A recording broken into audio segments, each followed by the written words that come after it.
This channel does not promote any violent, harmful, or illegal activities. All content provided by this channel is meant for an educational purpose only.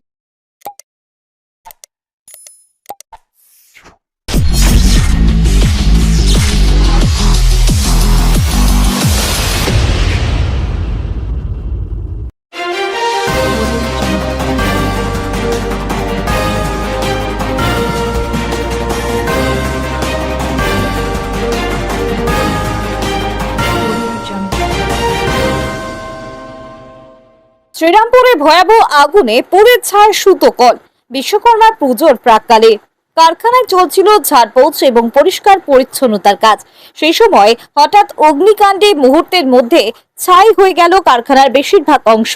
আজ দুপুর প্রায় 12টার সময় Serampore Bhattacharya garden এলাকার সর্দার পাড়ায় অবস্থিত বহু পুরনো সুতো তৈরির কারখানায় আগুন লাগে। পরবর্তী প্রত্যক্ষদর্শীদের মতে বিশ্বকর্মা পুজোর প্রস্তুতি হিসেবে পরিষ্কার সময় ইলেকট্রিক শর্ট সার্কিট থেকে আগুনের সূত্রপাত হয়। প্রথমে কর্মীরা আগুন নেভানোর চেষ্টা করলেও অল্প সময়ের মধ্যেই লেলিহান শিখা ভয়ঙ্কর রূপ নেয় এবং গোটা কারখানা জুড়ে ছড়িয়ে পড়ে। খবর পেয়ে দমকলের একটি ইঞ্জিন দ্রুত ঘটনাস্থলে পৌঁছে আগুন নিয়ন্ত্রণে আনার কাজ শুরু করে। পাশাপাশি ঘটনাস্থলে উপস্থিত হন স্থানীয় রাজ্যধরপুর গ্রাম পঞ্চায়েতের জনপ্রতিনিধিরাও। পুজোর আগে এই ভয়াবহ অগ্নিকাণ্ডে কারখানার সমস্ত কিছু পুড়ে যাওয়ায় বিপুল আর্থিক ক্ষতির মুখে পড়েছেন কারখানা কর্তৃপক্ষ। ব্যুরো রিপোর্ট, আমার কলকাতা নিউজ।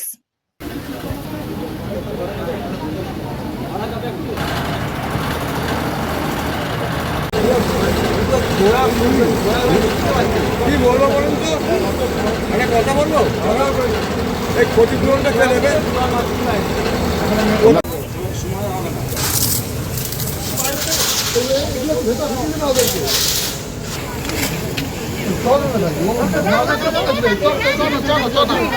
আরে কটা মাল আছে ওরা ভেতর ঢুকে দেবে।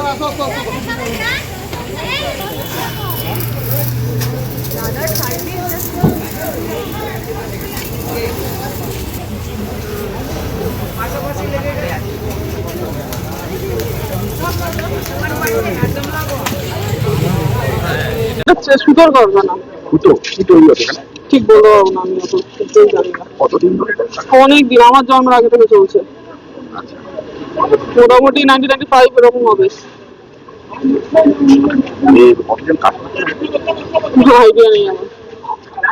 ভেতরে আসলে তো অত আইডিয়া না। আজকে বিশ্বকর্মার লোকজন ছিল না, সব বাজারে গেছে। সাড়ে নাগাদ আগুন লেগেছে, জাস্ট ধোঁয়াটা আমরা দেখতে পারি, তারপর আস্তে আস্তে দাও দাও করে শুরু হয়। এখন কি পাকানো পুড়ে গেছে? পুরো পুড়ে গেছে। কি পয়সা নামে লেগেছে? কিভাবে লেগেছে কি করে বলবো, আমরা জাস্ট ধোঁয়াটা দেখতে পেলাম 11:30 নাগাদ। কতদিনের কাজ? এটা মোটামুটি আমাদের জন্মের আগে থেকে মনে হয় 60 বছর 70 বছর হয়ে যাবে। কি তৈরি হচ্ছে? ফিরে তৈরি, সুতো এসে ফিরে তৈরি হতো। আপনি করতে পারছেন? না, আমরা কাজ করতাম না, আমরা এখানে থাকি, আমাদের পাশে বাড়ি। আমার দিদি ফিদিরা কাজ করে। আমার শেষ হয়ে গেল। হ্যাঁ, ওরা ডিউটি থেকে বেরিয়ে গেছে, তারপরে যারা পরিষ্কার করছিল ওই ঝুলের মধ্যে তার শর্ট হয়ে লাগে। ওদের সামনে ওদের সামনে ওরা সঙ্গে সঙ্গে আগ নেভাতে পারে না, তুলে আগুন আগ নেভাতে পারে, সঙ্গে সঙ্গে ধরে নিচ্ছে। কতজন কাজ করতে? মোটামুটি 10-12 দিন কাজ করতো। এখন কন্ট্রোলে রয়েছে, আগুন কন্ট্রোলে, এবং একটু স্মোক রয়েছে, আর কিছুক্ষণ জল দিলে পরেই নিয়ে যাবে। স্মোকটা কিছুটা থেকে যাবে, আগুন কন্ট্রোল। কি মনে হচ্ছে কি থেকে কিভাবে লেগেছে? শর্ট সার্কিট, আর লাগার তো কোনো কিছু দেখতে পাচ্ছি না। কি কিসের কারখানা ছিল এটা? এটা ছিল আপনার ওই ব্যাগের যে হাতল হয়, চটের ব্যাগের, সেই সুতো। কটা ইঞ্জিন এসছে আপনাদের? আমাদের ইঞ্জিনে একটা এসছে, কারণ এখানে আমাদের বড় গাড়ি ঢুকতে পারবে না, যে রাস্তা 50 ফিটের রাস্তা। আচ্ছা, ইঞ্জিন আমার একটা এসছে, কিন্তু আমার পাম্প লাগিয়ে কাজ হচ্ছে। সামনে পুকুর আছে, ওখান থেকে পাম্প লাগিয়ে কাজ হচ্ছে। গাড়ি ঢুকতে পারলো না কেন? গাড়ি ঢুকতে পারছে না, ন্যারো রাস্তা ছিল। এর জন্য তো আগুনটা অনেকটা তো আগে নিভতে পারতো। হ্যাঁ, গাড়ি যদি টাইম মতো ঢুকতো আর একটু আগে হয়তো ইয়ে হতে পারতো, কিন্তু রাস্তা এতটাই মানে ছোট যে আমাদের বড় ইঞ্জিনটা আনা গেলই না। ছোট ইঞ্জিন নিয়ে প্রথমে যে রাস্তা ঢোকা হয়েছে, সেখান থেকেও ব্যাক করে নিয়ে যাওয়া হয়েছে, নিয়ে গিয়ে আর একটা রাস্তা থেকে ঢোকানো হয়। তাই গাড়ি আর ডাকা যায়নি, আমাদের পাম্প লাগিয়ে কাজ করা হয়। আগুন এখন কেমন পরিস্থিতি? এখন কন্ট্রোল হচ্ছে।